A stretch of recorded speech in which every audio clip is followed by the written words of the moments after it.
अस्सलाम वालेकुम दोस्तों, मेरा नाम है अली उमर सर, हमेशा की तरह मौजूद है दाऊद और आप देख रहे हैं जी इस वक्त हमारा शो को किसको देखना बनता है। दोस्तों आप लोग से बात करने जा रहे हैं, बात करेंगे जी आज आपके साथ के बांग्लादेश की भी छुट्टी होने जा रही है वर्ल्ड कप से, टाटा बाय बाय। आज फाइनल डे था बांग्लादेश को और बांग्लादेश को अल्टीमेटम दिया गया था कि भाई आपको हम स्कॉटलैंड से रिप्लेस कर देंगे, अपनी गवर्नमेंट से पूछ कर आइए और बताइए। उन्होंने गवर्नमेंट से पूछ लिया, गवर्नमेंट ने मना कर दिया। क्या पाकिस्तान भी कर सकता है? क्योंकि पाकिस्तान में भी अभी ताज़ा ये खबरें चलना शुरू हो गई कि पाकिस्तान ने भी बाइकआउट करने के ऊपर जो है वो गौर करना शुरू कर दिया है। जरा इस पर बात करेंगे और बात करेंगे जिसके बाद जो हमारे पास अपडेट आ रही है, वो अपडेट हमारे पास आ रही है बाबर आजम को लेकर। वॉ का जो है बयान आया था भाईजान के बाबर आजम को निकालना पड़ेगा अगर सिडनी सिक्सर्स को जो है वो जीतना है, और इसके ऊपर जो साथ जो उनके गोरे खड़े थे उन्होंने भी एग्री किया कि भाई आप ठीक कह रहे हैं कि इनको जो है वो अपना राइट कमीशन बनाने के लिए जो है बाबर आजम को जो है वो निकलना पड़ेगा। तो आज जो है बाबर आजम मुझे लग रहा है कि अपना एक फाइनल से पहले शर्मिंदगी से बचने के लिए उन्होंने पहले ही कह दिया कि भाई मैं जो है जा रहा हूं एज कंपेयर इसके कि मैं ड्रॉप हो जाऊं, मुझे जो है नेशनल ड्यूटी की कॉल आ गई है। ये क्या स्टोरी है वो भी आपको बताएंगे। तो अगर आपने हमारे चैनल पर पहली बार है चैनल को सब्सक्राइब करें, साले के पहले बात का आगाज करते हैं नंबर वन खबर के साथ जो हमारे पास आ रही है। तो जो नंबर वन खबर आ रही है हमारे पास वो आ रही है बाबर आजम को लेकर। चलिए बाबर आजम के बारे में बाद में बात करते हैं। बांग्लादेश से दाऊद साहब आज उनको फाइनल डे दिया गया था, फाइनल कॉल थी आज इसमें उन्होंने जो है वो डिसाइड करना था कि हाँ भाई उन्होंने इस वर्ल्ड कप में रहना है या इस वर्ल्ड कप से उन्होंने जो है वो टाटा बाय बाय शाय जो है वो हो जाना है। क्या स्टोरी उन्होंने जो इस वर्ल्ड कप के अंदर जो है वो करनी है। तो फाइनली जो है वही चीज़ जो है वो देखने को मिली कि वर्ल्ड कप जो गवर्नमेंट है उनकी बांग्लादेश की, उन्होंने आज आके मना कर दिया कि हमारे स्टैंड्स को नहीं सुना गया, हमारे प्लेयर्स को मसला है भाई इंडिया में सिक्योरिटी का और हम जो है वो इंडिया में खेलने से इनकार करते हैं। उनको ऑफर्स भी करवाई गई थी कि आप इंडिया के किसी और कोने में जाके खेल लें, वो कह रहे हैं कि हमने इंडिया के किसी भी कोने में खेलने से इनकार करना चाहिए। एक और हैरत ज़्यादा चीज़ ये भी थी कि बांग्लादेश कह रहा था कि हम श्रीलंका में खेलें, श्रीलंका कह रहा था नहीं तुम इंडिया में ही खेलो। मतलब जो वोटिंग हुई उसमें पाकिस्तान ने बांग्लादेश के हक में जरूर वोट दिया, लेकिन श्रीलंका ने भी जो वो इंडिया के हक में वोट दिया कि नहीं इंडिया में बांग्लादेश जो है सेफ है, इनको किसी किस्म का कोई मसला नहीं है। तो दाऊद साहब ये कैसा दिन रहा आज बांग्लादेश फैंस के लिए, जिस तरह के डिसीजन आ रहे हैं। और अब ऐसा लग रहा है जब हम ये वीडियो शूट कर रहे हैं इसके शायद 2 से 3 घंटे के बाद 100% बांग्लादेश बाहर ही हो जाए। देखिए यहाँ पे तो इस्लामाबाद में बहुत ठंड है आज और बारिश लगी हुई है, बहुत तेज बारिश लगी हुई है। इस टाइम सर्दी की शिद्दत भी बढ़ रही है, लेकिन ढाका में ऐसा लग रहा है कि गर्मी बहुत ज्यादा बढ़ रही है। और ना इस टाइम बांग्लादेश के लिए सिचुएशन और उनकी जो स्पेशली जो क्रिकेट बोर्ड है, ऐसा लग रहा है कि एक तरफ आग है और दूसरी तरफ पानी है, और अब आप कहां जाएं, जिंदगी कहां जानी है। 24 घंटे का अल्टीमेटम जो आईसीसी ने कल प्रेस रिलीज भी जारी कर दिया था बाद में, और बता दिया था कि हमारे जितने बोर्ड मेंबरान्स थे उन्होंने बांग्लादेश के खिलाफ वोट किया। जो जय शाह ने प्रॉपर अगर आप देखो गेम प्लान किया था उसमें बांग्लादेश को उन्होंने पूरी तरीके से ट्रैप करके रख दिया। और जो जय शाह का प्लान था कि नहीं अगर बांग्लादेश खेलेगा तो वो इंडिया में खेलेगा, आईसीसी ने प्रेस रिलीज जारी किया। उन्होंने बोला कि एक डोमेस्टिक लीग में एक खिलाड़ी को ना रखने की बिना पर बांग्लादेश सिर्फ बोल रहा है कि सिक्योरिटी का इशू है। ये आईसीसी के वर्ड थे। आईपीएल की जगह उन्होंने यूज किया कि डोमेस्टिक लीग में एक उनका प्लेयर नहीं खेल रहा था बांग्लादेश का, जिसके बाद उन्होंने कहा कि हमें सिक्योरिटी कंसर्न्स, अगर आपको सिक्योरिटी कंसर्न्स थे तो आप पहले आपको बताना चाहिए था, आपने बहुत लेट किया। ये आईसीसी ने कल प्रेस रिलीज में लिखा था। जो जितने वो आईसीसी के एक्रेडिटेड जर्नलिस्ट हैं, जैसे हम दोनों हैं, तो हमें भी आईसीसी ने भेजा था, तो उसमें इस तरह की और भी काफी सारी बातें लिखी हुई थी। और आईसीसी ने अपना पूरा मौकफ बयान किया था कि हम बांग्लादेश को हमने कहा है कि आप अपने मैच खेलें, और सारे बोर्ड मेंबरान्स भी इसी बात पर कायल किया सबने कि आप खेलें। अब बांग्लादेश के ऊपर है कि वो क्या फैसला करते हैं। 24 घंटे का अल्टीमेट है, उसके बाद हम स्कॉटलैंड को अनाउंस कर देंगे, और एक बार अगर अनाउंस कर दिया फिर कहानी खत्म है। अच्छा ऐसा है कि स्कॉटलैंड पहली बार ऐसे वाइल्ड कार्ड एंट्री से नहीं आ रही। 2009 का T20 वर्ल्ड कप जो पाकिस्तान जीता हुआ है, उसमें भी स्कॉटलैंड ने इसी तरह एंट्री मारी थी, क्योंकि जिम्बाब्वे को वीजा नहीं दिया इंग्लैंड ने, तो स्कॉटलैंड बीच में एंट्री मार गया। और अभी ये जो आपकी इटली इस वर्ल्ड कप में खेल रही है, ये स्कॉटलैंड को हरा कर आई है। अली साहब अब बांग्लादेश के पास 24 घंटे थे आज, पहले वो बात करते हैं कि वो कैसे रहे, और अब बताते हैं कि फैसला क्या किया जा रहा है। पहले बांग्लादेश क्रिकेट बोर्ड की मुलाकात हुई अपने खिलाड़ियों से। खिलाड़ियों में से ज्यादातर 80% खिलाड़ी थे जो चाहते थे, ख्वाहिश रखते थे कि आपको जाना चाहिए, आपको वर्ल्ड कप खेलना चाहिए किसी हाल में भी, चाहे वो श्रीलंका में खेलो चाहे वो इंडिया में खेलो। मेरे पर्सपेक्टिव भी यही है कि आपको वर्ल्ड कप से आपको नहीं छोड़ना चाहिए। अगर आपका एक पांव जख्मी हो रहा है तो आप गुस्से में आके अपना दूसरा पांव जख्मी नहीं कर देते। मेरा पर्सपेक्टिव यह है कि आप अपना लोहा मनवाओ, अपनी बात मनवाओ बीसीसीआई के सामने, आईसीसी के सामने। अगर नहीं मानी जा रही सके ना, फिर आपको वर्ल्ड कप खेलना है। और मुझे लगता है कहीं ना कहीं जो है बांग्लादेश इस चक्कर में भी रहा है, जो सही बताऊं तो वो इस वजह से उसको लगा कि शायद मेरी वैल्यू जो वो इंडिया और पाकिस्तान जैसी है। जैसे इंडिया ने रोला डाल दिया था कि हम चैंपियन ट्रॉफी में, उन्होंने एग्जांपल दी, बांग्लादेश ने कहा कि यार उन्होंने एग्जांपल दी कि एक टीम को स्पेसिफिकली जो उसने कहा कि हमने इस मुल्क में ट्रैवल नहीं करना, उनके लिए दुबई में इंतजाम किए गए और यहाँ पर उनको स्पेसिफिक मैचेस खिलाए गए, सारे मैच एक जगह पे। फिर उन्होंने पाकिस्तान की भी एग्जांपल दिए कि पाकिस्तान के मैचेस आपने ऑलरेडी शिफ्ट कर दिए, तो हमसे क्या मसला है। तो बांग्लादेश शायद इस चक्कर में था कि उसकी वैल्यू जो है शायद वो इंडिया और पाकिस्तान वाली, लेकिन बांग्लादेश को समझना पड़ेगा उनकी वैल्यू ये नहीं है दाऊद साहब। अच्छा, खिलाड़ियों ने राय दे दी, फिर ये हुकूमत के पास गए। अभी आपको याद रखना है कि अगले महीने, 1 महीने से भी कम टाइम रह गया, बांग्लादेश में इलेक्शन है। उस हुकूमत के पास गए, अल अमीन साहब जो उनके खेलों के मुशीर हैं, आप कह लो कि वजीर हैं, उनसे बात की गई, उनसे कहा गया कि राय दे। तो उन्होंने कहा कि हमारा स्टैंड तो सिंपल है कि इंडिया हम अपनी टीम नहीं बेच रहे, हम बंकर्स में अपने खिलाड़ियों को सिक्योरिटी में की वजह से नहीं रख सकते। ऐसा खैर हाल नहीं है, लेकिन उन्होंने तंजिया तौर पे ये वर्ड यूज किया कि इंडिया में हमें बंकर चाहिए होंगे। हमें पता है ऐसी चीज तो सूरत-ए-हाल नहीं है, लेकिन उन्होंने गुस्से में एक आपको तंज के तौर पे कहा कि और हमारे खिलाड़ियों को थ्रेट है, क्योंकि इस तरह की बातें चल रही हैं बांग्लादेशियों के हवाले से इंडिया में। एक अगर आपको सेंटीमेंट्स हैं, हाँ, क्योंकि कुछ 1-2 पार्टीज हैं, RSS वगैरह, उन्होंने धमकियां भी क्योंकि दी हुई हैं, ऐसी बात नहीं है कि बिल्कुल ही कुछ नहीं है, उनके लिए है। काफी इंडियंस एग्जांपल दे रहे होते हैं कि देखो गोरे घूम रहे हैं, ये हैं वो हैं।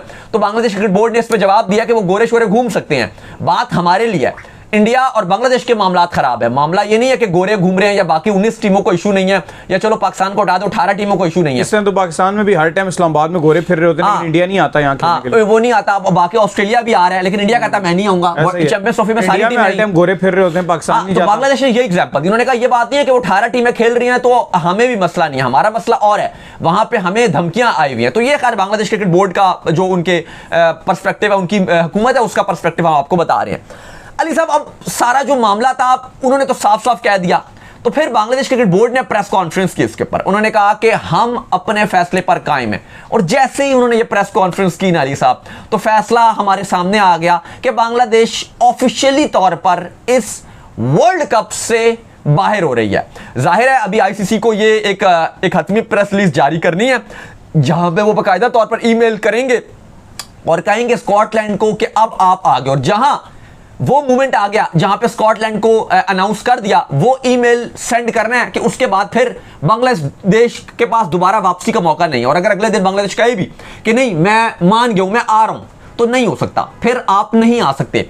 अब अली साहब, इस सब मामलात में पाकिस्तान के हवाले से खबरें चल रही हैं, पाकिस्तान में बड़े आप कहो कि करीबी जराए कोट कर रही हैं कि पाकिस्तान भी अब इस मैदान में आएगा। और जैसे ही वो मूवमेंट आएगा कि आईसीसी अनाउंस कर देगा कि अब बांग्लादेश बाहर हो गया इस वर्ल्ड कप से ऑफिशियली तौर पर। वैसे बांग्लादेश ने तो बता दिया, वहां पर आईसीसी का फैसला आ गया कि खेलना है तो इंडिया में खेलना है और 24 घंटे का अल्टीमेट। वहीं बांग्लादेश ने सारी मीटिंग्स करने के बाद फैसला सुना दिया कि हम इंडिया नहीं जाएंगे, और वो अब हिस्ट्री क्रिएट होने जा रही है। और वहीं पर आईसीसी फौरन अब ऐलान कर देगा कि बांग्लादेश वर्ल्ड कप से बाहर हो गया। अब अली साहब, पाकिस्तान ये कह चुका है कि अगर ऐसा है तो हम भी वर्ल्ड कप से बायकॉट करेंगे। अब सवाल यहां पर यह है कि पाकिस्तान कितना हद तक रेसिस्ट कर सकता है, क्योंकि आईसीसी ये बोलेगा नहीं कि आपका तो श्रीलंका वाला मामला था वो हल हो गया, आप दूसरे के लिए इतना स्टैंड कैसे ले सकते हो कि आप बाइकआउट की तरफ जा रहे हो। तो ये सब चीजें हैं, लेकिन बीइंग अ क्रिकेट फैन या बीइंग अ जर्नलिस्ट, मैं तो अली साहब ये चाहूंगा कि बांग्लादेश ने अपना केस बहुत अच्छा लड़ा, बहुत अच्छा किया, मैं बिल्कुल वो नहीं बात करूंगा, लेकिन अगर आप अपना दूसरा पांव खुद ही जख्मी कर दोगे, एक चलो आईसीसी या बाकी बोर्ड्स ने आपके खिलाफ वोट देके कर दिया, आगे वर्ल्ड कप 2031 भी आपका है, लेकिन वो छोड़ो, आप इंडिया का भी तो कितना मामला खराब था ना, एशिया कप का 2025 का मामला। इवन इंडियन मीडिया में उनको गालियां पड़ रही थी, जो इंडिया के खिलाड़ी थे, कप्तान थे, सूर्य कुमार यादव थे, हार्दिक पांड्या थे, मैंने सबके ट्विटर और इंस्टाग्राम खोल के देखे थे by the way, Asia cup से पहले सबको गालियां पड़ रही थी फैंस की तरफ से, उनके ट्विटर और वो इंस्टाग्राम के कमेंट्स खोलो कि तुम देशद्रोही हो, तुम्हें वर्ल्ड कप, तुम्हें एशिया कप नहीं खेलना चाहिए, पाकिस्तान वाला मैच बायकॉट करो, ये करो। खेला उसके बावजूद भी, जीते भी, वो खेला भी, जीते भी। और उसके बाद आप देख लो, खेला ना, इतना प्रेशर था कि मत खेलो। इंडिया के लिए आसान नहीं था ना खेलना, पैसों की कमी नहीं थी बीसीसीआई के पास, लेकिन वो गए खेलने के लिए। हालांकि वो जिस टाइम जो है वो अपने एयरपोर्ट से निकल रहे थे तो 2-2 3-3 की शक्ल में निकले, प्रॉपर टीम ट्रैवल नहीं किए थे, बस खामोशी से वो किसी तरीके से जिस शहर में थे चुप करके दुबई में इकट्ठे हो गए, खेले एशिया कप, जीत भी गए। बात यह है कि यही बांग्लादेश को भी चाहिए कि आपने एक अच्छी लड़ाई की, आपने एक अच्छी फाइट की, लेकिन अगर आप यहां पर अच्छा ये नहीं जाते, अगर इंडिया या वर्ल्ड कप से बाइकआउट कर देते हैं, इस बार ना वर्ल्ड कप में 20 टीमें अली साहब, 20 टीम्स है, क्या इंडिया या आईसीसी या फलाना फलाना ढिमकाना ऑस्ट्रेलिया इंग्लैंड या XYZ टीम को फर्क पड़ेगा? पास में भी बहुत टीमें गुजरी हैं हमारे पास। इंग्लैंड जिम्बाब्वे नहीं गई, क्या इंग्लैंड की क्या किसी और को फर्क पड़ा? नहीं। ऑस्ट्रेलिया नहीं गई, फर्क पड़ा? न्यूजीलैंड ने कीनिया जाना था 2003 के वर्ल्ड कप के लिए, कीनिया आगे भी चली गई थी, न्यूजीलैंड नहीं गई। तो ना जाकर कोई किसी और टीम को फर्क नहीं पड़ता, लेकिन फैन हर्ट होते हैं। अभी जो 2026 के वर्ल्ड कप का जो जख्म है वो आपको लगेगा, आप वो एक बेहतरीन क्रिकेट से महरूम हो जाओगे, आप वो जो आईसीसी का रेवेन्यू उससे महरूम हो जाओगे आप। लेकिन अली साहब ये मामला भी चलो सब छोड़ दो, वहां पे कहा जाता है कि नहीं हमारे लिए इंटीग्रिटी बहुत इंपॉर्टेंट है, बीसीसीआई बीसीबी और उनकी हुकूमत ये बात कर रही है। सवाल अब यहां पर यह है कि अगर पाकिस्तान भी इस सारे मामले पर आकर मोहसिन नकवी ने भी कह दिया कि भाई हम भी बायकॉट करेंगे, फिर क्या होगा? फिर क्या होगा? क्या आईसीसी वही सलूक बांग्लादेश के साथ जो है कि वो यहां इनके साथ भी करेगा? जो मुझे लगता है कि ऐसा नहीं है। मुझे लगता है कि आईसीसी कन्विंस करने की कोशिश करेगा और सारे बोर्ड यही बात करेंगे कि भाई आपका मामला नहीं है, आप इसमें ना आए और आप जो वर्ल्ड कप में खेलने, टाइम भी बहुत कम रह गया। लेकिन अली साहब ये सारी जो चीजें हैं मैं समझता हूं कि ये क्रिकेट के लिए बहुत बुरी हैं। अब चूंकि ना बांग्लादेश के लिए भी, इसलिए भी बांग्लादेश क्रिकेट बोर्ड और जो उनकी हुकूमत है इसलिए भी वो थोड़ी सी कंफ्यूज है और डिसीजन नहीं ले पा रही। क्योंकि ना जब आप इतना आगे चले जाते हो ना एक चीज को लेकर, अब वो ये भी सोच रहे हैं कि अगर हम खेलने के लिए चले जाते हैं वर्ल्ड कप, वो एग्री हो जाते हैं खेलने के लिए, तो वो एक मजाक बनेगा उनका कि यार देखा एंड में आ गए, इतना रोला डाला और एंड में आ गए, मतलब वो भी आपको ट्रोल किया जाएगा।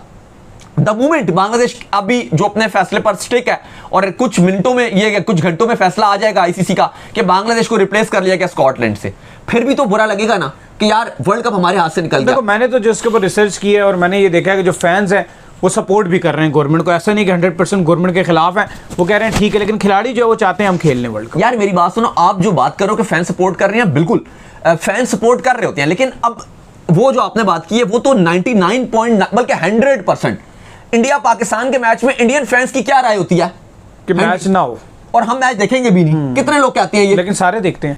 इस एशिया कप की व्यूअरशिप सबसे हाई रही थी। पहले मैच में लोग जो है वो गालियां दे रहे थे और आखिरी मैच में नहीं छोड़ो, पहले मैच में, पहला मैच भी सबने देखा था, देखे थे बिल्कुल ऐसे। तो यही बांग्लादेश का भी हिसाब है ना, वो कह तो रहे हैं कि हम नहीं खेलेंगे, हम मत खेलो वर्ल्ड कप, बताता कोई नहीं, देखते सब है। अब आप देखो अगर ये वर्ल्ड कप नहीं खेला जाता तो कितनी बड़ी डस लगेगी बांग्लादेश को, करोड़ों अरबों का नुकसान तो अलग है, प्लस फैंस का नुकसान एक अलग ही लेवल पे है, लेकिन ये डिजास्टर है। और बांग्लादेश क्रिकेट के लिए आई होप कि बांग्लादेश कुछ बेहतर फैसला निकाल के चला जाए, लेकिन फिलहाल बांग्लादेश इस वर्ल्ड कप से बाहर होता हुआ नजर आ रहा है। तो चलें उम्मीद करते हैं आज कुमार, बल्कि बाबर आजम के हवाले से बात करनी थी भाईजान। बाबर आजम जो है वो खबर ये आ रही है कि बाबर आजम जो है वो बाहर हो गए भाई बिग बैश लीग से। आज उन्होंने जो टाटा बाय बाय क्या दिया ड्यूटी के लिए, नेशनल ड्यूटी के लिए। जब श्रीलंका पाकिस्तान टूर कर रहा था वो इंटरनेशनल ड्यूटी थी, उन्होंने कहा वो नेशनल नहीं थी, चूंकि अब ऑस्ट्रेलिया हमारे मुल्क में आ रही है तो इसको हम नेशनल ड्यूटी का नाम देते हैं। यानी कि वहां पर थी आपकी एक्चुअल नेशनल ड्यूटी, जहां पर जो आप टीम को ज्वाइन नहीं कर सके, जहां पर आप श्रीलंका जो है नहीं पहुंच सके, आपने बिग बैश लीग जो है वो खेलने को जो है फोकियत दी। लेकिन अब खबरें दाऊद साहब ये आ रही हैं कि पाकिस्तान, वो जो बाबर आजम साहब है वो जो है वो निकल चुके हैं वहां से और पाकिस्तान के लिए जो है वो रवाना हो चुके हैं, बल्कि पाकिस्तान जो है पहुंचने भी वाले होंगे। लेकिन दाऊद साहब बुरी खबर यह है कि 11 मैच खेले और सिर्फ 11 मैचों में 200 रन बना सके। पाकिस्तान के लिए भी शर्मिंदगी रही, बाबर आजम के लिए भी शर्मिंदगी रही। फिर फ्रेंचाइजीज ने लगातार जो टीवी पे बैठ के फैंस ने, बड़े बड़े जो जितने क्रिकेट पंडित थे उन्होंने बाबर आजम को कोसा, और जिस तरह से वॉ साहब और ब्रेट होग इन्होंने भी कहा कि भाई बाबर आजम को बाहर होना चाहिए, तभी सिडनी सिक्सर का जो है राइट कॉम्बिनेशन बन सकता है। वो स्टीवन स्मिथ के ऊपर जो है प्रेशर बना देते हैं, उनकी वजह से स्टीवन स्मिथ जो है सही खुलकर खेल नहीं पाते हैं। तो अब बाबर आजम इस लीग से बाहर हो गए। देखिए कल मार्क वॉ का एक स्टेटमेंट बड़ा वायरल हुआ और वो सिडनी सिक्सर जब मैच हारी थी अपना परसों वाला, उसके बाद वो बात कर रहे थे मैच के बाद, और वो उनके साथ ब्रेट हैडन थे, ईशा गुहा मौजूद थी वहां पर। उन्होंने कहा कि मैं सच बोलूंगा और सच ये है कि बाबर आजम की सिडनी सिक्सर में जगह नहीं बनती। उन्होंने कहा जगह तो नहीं बनती, plus Babar Azam Sydney Sixers में जो स्टीवन स्मिथ जो बड़ी अच्छी फॉर्म में चल रहे हैं उनके ऊपर भी प्रेशर डालते हैं, और बाबर आजम की वजह से सिडनी सिक्सर्स की जो तैयारियां हैं वो डिस्टर्ब हो रही हैं। और अगर सिडनी सिक्सर्स को ये बिग बैश जीतना है तो बाबर आजम को ड्रॉप करना पड़ेगा। अब ये जो लाइन है ना कि अगर सिडनी सिक्सर को जीतना है बिग बैश का फाइनल तो बाबर आजम को ड्रॉप करना पड़ेगा, ये अब बहुत ही बुरी बात लगी कि यार अकेले बाबर आजम नहीं है इस टीम में, 10 और भी खिलाड़ी हैं। ठीक है बाबर आजम ओपनर हैं, बैटिंग अच्छी नहीं कर रहे, स्टैट्स बहुत खराब नजर आ रहे हैं, 11 मैचेस में 200 रन बने हैं, 202 रन, 22 की एवरेज है, 103 का स्ट्राइक रेट है। लेकिन ये स्टेटमेंट और फिर ब्रैड हेडिन ने कहा, साथ उनके बैठे हुए थे आपका एक्सपर्ट एनालिसिस में, उन्होंने कहा बिल्कुल मैं एग्री करूंगा मार्क वॉ की बात से, बिल्कुल ठीक बात करें। इवन ईशा गुहा ने इसको थोड़ा सा कहा कि हाँ चलें ये दोनों गेस्ट की राय, और थोड़ा सा उन्होंने ऐसे मूवी बनाया कि हैरान कुन राय है। इवन ईशा गुहा खुद बाबर की बड़ी तारीफ करती रहती हैं, अक्सर हमने देखा है इंटरव्यूज में, प्रेजेंटेशन में बड़ी उनको उठाती रहती हैं, अच्छा आपको तारीफ करती हैं। लेकिन वहां पर उन्होंने भी ये कहा कि अब ये दोनों गेस्ट की राय है, मैं क्या कह सकती हूं। लेकिन अली साहब इसके बाद आज एक बड़ी खबर आई और सुबह ये आई कि सिडनी सिक्सर्स ने कहा कि बाबर आजम साहब गुड बाय, टाटा, आप जाएं नेशनल ड्यूटी के लिए। हैरान कुन तौर पे वो जो नेशनल ड्यूटी है उसमें तो बिग बैश की जो टीमें हैं उन्होंने भी खेलना है, क्योंकि वो ऑस्ट्रेलिया पाकिस्तान की सीरीज है, पाकिस्तान की अकेले सीरीज नहीं है। और बिग बैश 25 को खत्म हो जाएगी और वो नेशनल ड्यूटी 29 तारीख से शुरू होगी। और प्लस आपने श्रीलंका पाकिस्तान की सीरीज छोड़ दी, क्या क्या कुछ नहीं छोड़ दिया। और अब जबकि फाइनल और एक क्वालिफायर 2 जो रह गया है, एक क्वालिफायर खेलना है, अगर आप वो जीत गए तो फाइनल, हार गए तो बाहर, तो वो आपको डायरेक्ट खेल कर आना है। तो एक मैच, इतना इंपॉर्टेंट मैच जिसके लिए आपने सब कुछ छोड़ दिया, और अब फाइनल की बारी आई तो आप कह रहे हो नेशनल ड्यूटी। उससे पहले इतनी नेशनल ड्यूटियां कॉन्ट्रैक्ट हो गए, ऑस्ट्रेलिया ने कहा भाई कोई आपकी नेशनल ड्यूटी नहीं होगी। लेकिन हकीकत यह है, हमारे पास जो खबर पहुंची है, जो हमें जरा बता रहे हैं, वो बिग बैश की जो सिडनी की टीम थी उसने ऑलरेडी ये कह दिया था कि हम बाबर आजम को जो क्वालिफायर हमारा अगला खेला जाना है उसके अंदर बाबर को नहीं खिलाएंगे, और अगर वो हम जीत भी गए और फाइनल में भी चले गए तो उसमें भी हम नहीं खिलाएंगे। तो बाबर आजम का सफर एंड है। अब सेफ एग्जिट उन्होंने बाबर आजम को भी देना था, तो उन्होंने कहा कि अब हम आपको ऐसे भेज देते हैं और कह देते हैं कि पाकिस्तान ऑस्ट्रेलिया की जो सीरीज है उसकी तैयारियां आप करो जाके पाकिस्तान में। तो आप ये देखो कि वो सिडनी सिक्सर, वो बाबर आजम जो ये कहते थे कि श्रीलंका पाकिस्तान की वर्ल्ड कप की प्रिपरेशन थी, वही वर्ल्ड कप खेलना है, तैयारी का मौका था। शादाब खान उसी ऑस्ट्रेलिया से ये पाकिस्तान श्रीलंका की सीरीज खेलने के लिए आए थे, सारे खिलाड़ी लीग से आ गए, बाबर आजम वहीं पे थे। अभी ऑस्ट्रेलिया पाकिस्तान की सीरीज है नहीं, लेकिन क्योंकि सिडनी ने उनको रिमूव कर दिया फाइनल से पहले या एक क्वालिफायर से पहले, तो ये अली साहब काफी बुरी है। इस पर पाकिस्तान में सोशल मीडिया में सिडनी सिक्सर्स को काफी ज्यादा क्रिटिसाइज किया जा रहा है और कहा जा रहा है कि इनका जो पेज है वो अनफॉलो कर दिया जाएगा, ये कर दिया जाएगा, वो कर दिया जाएगा। लेकिन टू बी वेरी ऑनेस्ट, इस बार ऑस्ट्रेलिया में बिग बैश में कुछ अच्छा नहीं हुआ। कभी रिजवान को ये वापस बुला लेते थे बीच से, बाबर आजम को सिंगल लेते नहीं थे, फील्डिंग में कभी आ रहे हैं स्टीवन स्मिथ, बाबर आजम को आंखें दिखा रहे हैं कि भाई ये कैसी फील्डिंग कर रहे हो। तो वो अगर आप देखो काफी रेपुटेशन खराब हुई है हमारी BBL में। इससे बेहतर था कि आप वर्ल्ड कप की तैयारियां करते और यहाँ पे कुछ अच्छा करते। प्लस मार्क वॉ के ऐसे बयान आना, एडम गिलक्रिस्ट के बयान आना, दाऊद साहब ये सारी चीजों ने ये भी साबित किया कि कहीं ना कहीं आप वो T20 के उस कैलिपर को जो रिक्वायरमेंट है वो मैच, अब देखो ना, वो स्मिथ खाली टेस्ट क्रिकेट खेलते हैं और उसकी आप परफॉर्मेंस देख लो। और हमारे अब बाबर आजम आपके ये वर्ल्ड कप खेलेंगे, प्लस आपके बाकी प्लेयर्स की भी फॉर्म नहीं चल रही वर्ल्ड कप से पहले। ये एक अलग आपके लिए एक परेशान कौन है, आपके पहले 5-6 बल्लेबाज हैं, किसी की भी फॉर्म नहीं। और बाबर आजम जो हम बहुत उम्मीदें रखते हैं, काफी ज्यादा बातें की जा रही हैं कि बाबर आजम लीग्स में भी कुछ खास नहीं कर रहे होते। स्ट्राइक रेट का मसला आप देखो ना, 103 का स्ट्राइक रेट है, मतलब ठीक है हम डिफेंड करना चाहेंगे बाबर आजम को, लेकिन अगर 103 का स्ट्राइक रेट है और 11 मैच खेले हैं, 1-2 मैच की बात अलग होती है। और चलो आप ये बोलो ना कि 200 रन बनाए हैं, आप बोलो कि रन कम बने हैं तो चलो स्ट्राइक रेट ज्यादा है, लेकिन मसला ये कि रन भी कम बने हैं, सॉरी अगर आप ये बोलते हो रन ज्यादा बने हैं तो चलो स्ट्राइक रेट कम आ गया। मसला ये है कि रन भी कम बने हैं, सिर्फ 200 रन, और स्ट्राइक रेट भी कम। तो ये और वर्स्ट स्ट्राइक रेट है जितने खिलाड़ी 100 से ज्यादा खिलाड़ी BBL में खेल रहे थे। तो बिल्कुल भी बाबर आजम के लिए ये BBL का जो पहला सफर था ये बहुत ही पैथेटिक और बहुत ही खराब रहा है। तो चलो उम्मीद करते हैं आज हमारे शो आपका पसंद है। वीडियो को लाइक कीजिए, हमारे चैनल को सब्सक्राइब कीजिए, साल के बेल आइकन को बजाइए, एक और काम कर लीजिए और वे कर लीजिए, हमारे फेसबुक फॉलो कीजिए, लिंक डिस्क्रिप्शन में। आप सुनते हैं नेक्स्ट वीडियो में। अल्लाह हाफिज़।